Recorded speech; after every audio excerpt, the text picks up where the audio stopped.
কিভাবে তৈরি করব। প্রথমে টুলস বার থেকে ইলিপস টুল নিব।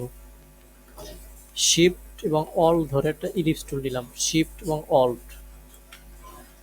তারপরে এর থেকে আমরা ফিল কালার অফ করব। স্টক কালারটা আমরা চালু করলাম।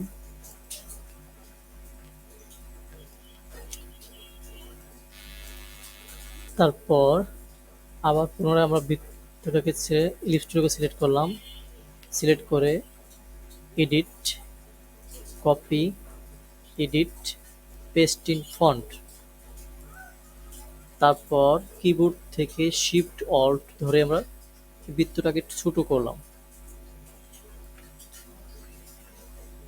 ছোট করার পরে আমরা এর স্ট্রোকটা বাড়াই দিলাম আমি। তারপর আমরা আবার টুলস বার থেকে লাইন্স টুলস নিলাম। লাইন্স টুলস, লাইন টুল নিয়ে আমরা এদের থেকে এই অ্যাঙ্কর থেকে শিফট ধরে টান দেব আমরা। তারপর শুধু লাইন টুলটা সিলেক্ট করব, রোটেট, সেন্টার। এই সেন্টারে এসে কিবোর্ড থেকে অল্ট ধরে মাউসের লেফট বাটনে ক্লিক করব। এই জায়গা থেকে 360 ভাগ /3 কপি। তারপর কিবোর্ড থেকে কন্ট্রোল ডি প্রেস করব আমরা।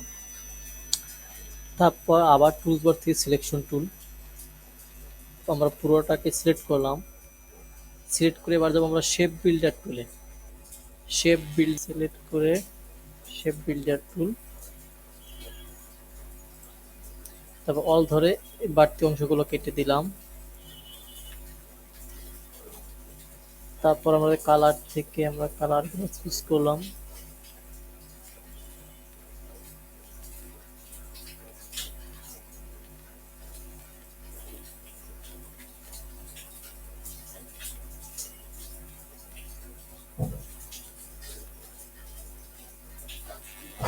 ভিতরে কালারটা বাঁকা আসি। তারপর শুধু আমরা ভিতরে বৃত্তটা সিলেক্ট করলাম। সিলেক্ট করে আমরা এই যে স্টক কালারটা হোয়াইট করে দিলাম। স্টকটা যে 2 ফিট আছে স্টকটা মোটা করে দেব আমরা, মোটা করে দিলাম আমরা। তারপর এই সিলেক্ট থাকা অবস্থায় আমরা অবজেক্ট থেকে এক্সপান্ড, ফিল্ড, ওকে।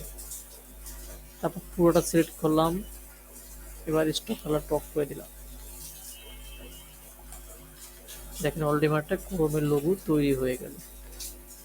তারপর সব সিলেক্ট করব, হাতে রাইট বাটন।